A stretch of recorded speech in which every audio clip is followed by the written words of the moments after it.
You duduk diam. Tak apalah dia cakap itu. Begitu. Then you bacul. You tak bertanggungjawab. Oh, you takut. Pasal dia ni jawatan tinggi.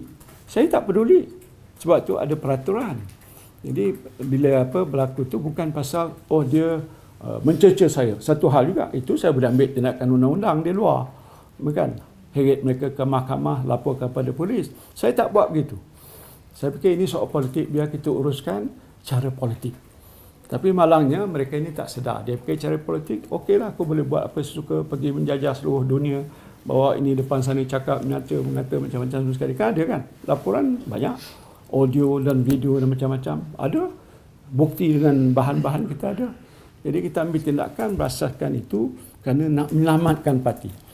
Dan saya boleh bayangkan dengan dekat 50 tahun saya dalam politik, kalau saya biarkan perkara itu berlaku, tak lama lah. Lepas ni besok, you tanya mana lagi Bersatu? Bersatu dah mati dah.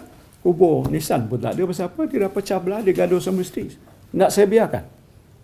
Sebagai pengasas, saya tak rela. Saya bercakap dalam mesyuarat Majlis Tinggi, walaupun saya seorang saja yang tinggal, saya akan pertahankan Bersatu. Itu pendirian saya lah. Suara Rakyat.